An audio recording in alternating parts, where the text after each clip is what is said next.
என் பேர் டோம்னிக்கு. பைபிள் பிரகாரம் பார்த்தா ஆதாம் ஏவாள்னு 2 பேர் தான் படைச்சாங்க. ஆனா உங்க ரீதி பிரகாரம், உங்க குரான் பிரகாரம் ஒருவனுக்கு 4 மனைவி கட்டலாம்னு இருக்கு. ஆனா அப்படி இருந்தா கடவுள் ஆதியிலே ஒரு ஆணுக்கு 4 பெண்கள் படைச்சிருக்கலாம். ஆனா இப்ப உங்க பிரகாரம் பார்த்தா ஒருவனுக்கு 4 பேர் கட்டுறாங்க. ஆனா பைபிள் பிரகாரம் அப்படி இல்லை. கடவுள் ரீதியா படைக்கப்பட்டது ஒரு ஆணுக்கு ஒரு பெண்ணு தான். ஆனா உங்களது 4 பண்ணாங்களா? அதுக்கு என்ன அர்த்தம்? என்னுடைய பேர் பத்மநாபன். குரானிலே சொல்லியிருக்கு, பெண்களை மணக்கும் பொழுது 2 மணந்து கொள்ளுங்கள், 3 மணந்து கொள்ளுங்கள், 4 மணந்து கொள்ளுங்கள் என்று கூறப்பட்டுள்ளது. அதே நேரத்தில் ஒரு பெண்ணின் மீது, அவள் நடத்தையின் மீது சந்தேகம் இருந்தால் அவளை அடியுங்கள் என்று ஆணுக்கு அதிகாரம் அளிக்கப்படுகிறது. சந்தேகம் இருந்தாலே அடிக்கலாம் என்று கூறப்பட்டுள்ளது. சரியாக ஐயா பத்மநாபனும் தம்பியும் கேட்ட கேள்வி, ஆண்கள் மாத்திரம் நிறைய பலகார திருமணம் செஞ்சுக்கிறாங்களே, செஞ்சுக்கிற சொல்லி இஸ்லாமே சொல்லுதே அப்படிங்கிறது ஒரு நல்ல அழகான கேள்வி.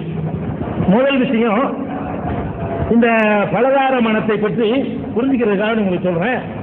இப்ப இங்க வந்திருக்கக்கூடிய முஸ்லிம் சகோதரர்கள்லாம் ஒன்றுக்கு மேல 2 வச்சுக்கிறோமே, 2 கல்யாணம் பண்ணவங்க கைதுக்குமா? ஏன்னா எப்படி நடைமுறைக்காக உங்களுக்கு சொல்றேன். ஒருத்தர் இல்லையா? 3 இல்லையா? இல்ல சொல்லாம இருக்க முடியாது. சரி, உங்களுக்கு தெரிஞ்ச முஸ்லீம் யாராவது இருக்காங்களா? அதுல யார் படிச்சிருக்கா? எத்தனை? இல்ல அதுல ஒரு பேரை சொல்லுங்க. 2 கட்டின ஒரு பேரை.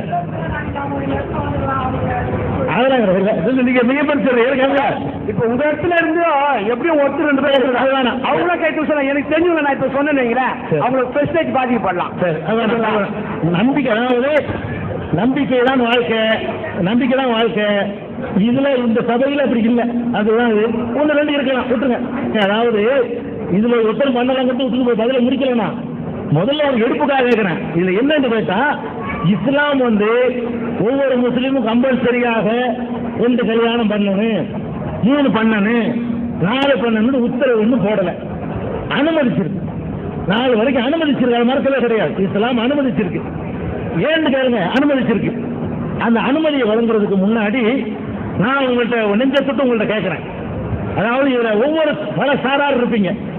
அதாவது மதத்தின் அடிப்படையில் உள்ளவர்கள் இருப்பீங்க, மதத்துக்கு வெளியே உள்ளவர்கள் இருப்பீங்க. 2 சாராருக்கும் நான் சில கேள்விகளை கேட்கிறேன்.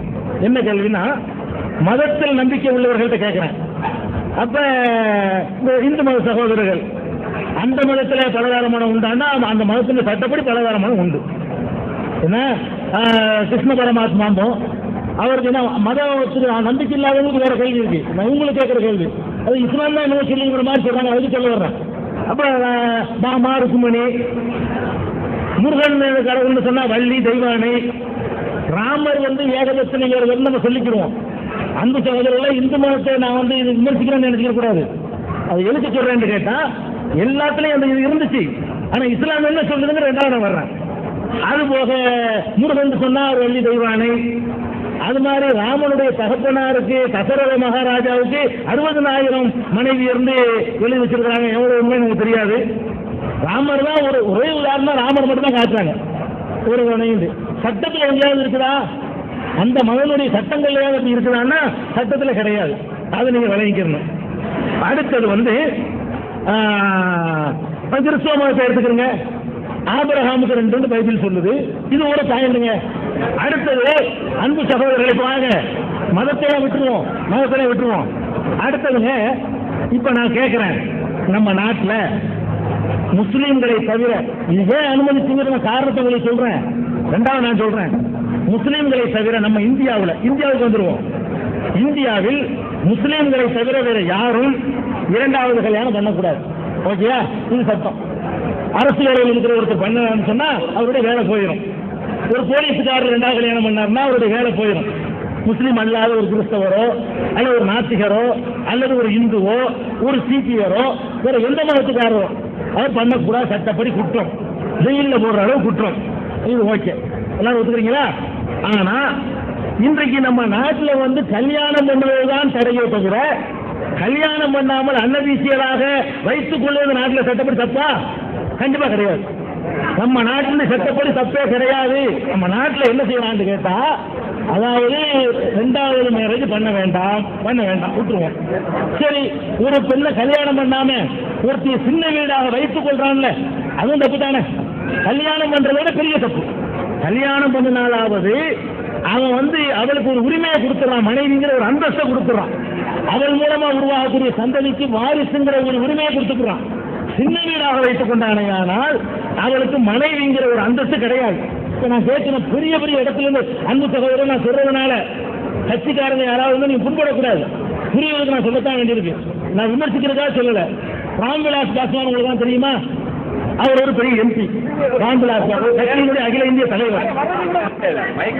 சொல்றேன் எதுக்கு சொல்றேன்னா, சட்டம் ஒண்ணும் பண்ணாதுன்னு சொல்றேங்க. அதை சொல்லி முடிச்சுக்கிறேன்.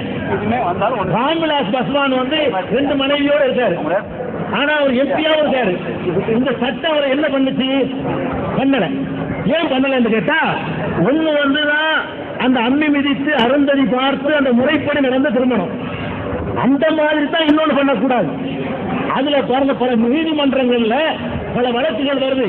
என் கணவர் 2வது திருமணம் செய்து விட்டார்னு சொல்லி இந்தியாவுடைய சுப்ரீம் கோர்ட்ல ஏராளமான வழக்குகள், அந்த வழக்குகளை எல்லாம் தொகுத்து புத்தாம போட்டுக்கிறோம். இந்தியாவுடைய நீதிமன்றங்கள்ல பெண்களுக்கு இணைக்கப்பட்ட கொடுமைகள் நாங்க போட்டிருக்கிறோம்.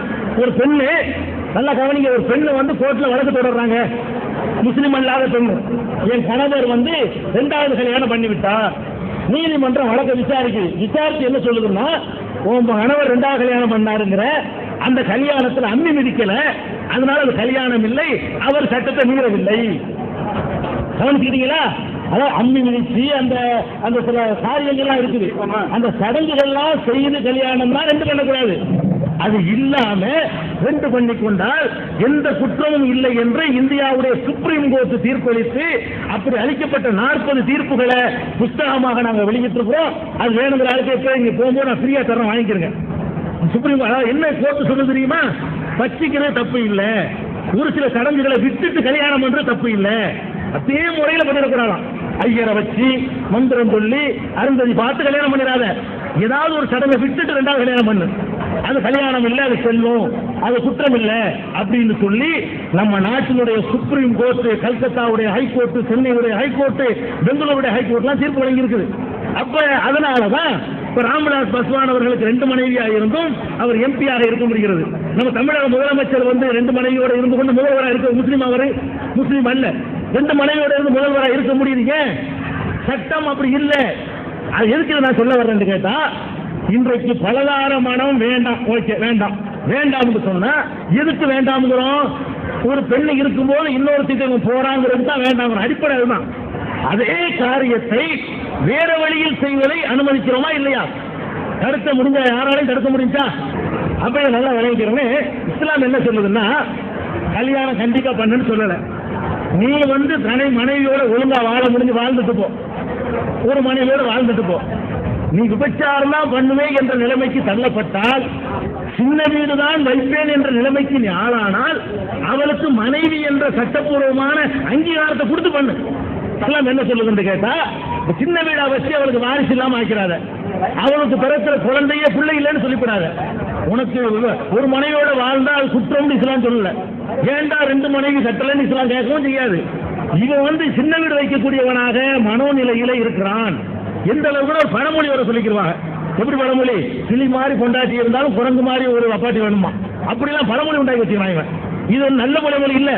பழமொழி இவனுடைய அந்த மனிதனுடைய ஆணுடைய சுபாவத்தை நமக்கு வெளிப்படுத்தி காட்டுது. அப்ப இப்படி நிறைய நடக்குது. இஸ்லாம் என்ன சொல்லுதுன்னா, நீ ஒரு மனையோட இருப்பா, நீ விபச்சாரம் பண்ணிடுவேன்னு உனக்கு தெரியுது, தப்பான வழியில போயிடுவேன்னு தெரியுது, அவள்கிட்ட போய் தப்பான முறையில் குடும்பம் நடத்தி அவ இன்னும் 10 பேர்கிட்ட நடத்தி ஓன்டே நடத்துவா. அதனால எய்ட்ஸ் நோய் இதெல்லாம் வரும். அதனால நீ முறைப்படி மனைவிங்கிற அந்தஸ்தை கொடு, ஒளிஞ்சு செய்யாத ஓப்பனா வச்சுக்க.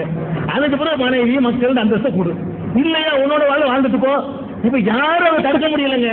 நான் என்ன சொல்றேன்னு கேட்டா, எந்த சட்டத்தையும் போட்டு ஒரு ஆண் மகன் இன்னொரு பெண்ணோட வாழ்வதை தடுக்க முடிஞ்சா, சட்டம் இப்படி போட சொல்லுங்க, நான் வரவேற்கிறேன். எப்படி? அதாவது ஒரு ஆண் மகன் இன்னொரு பெண்ணோட எந்த வகையிலையும் உறவு வச்சுக்கிற கூடாதுன்னு தடுக்க சொல்லுவோம்.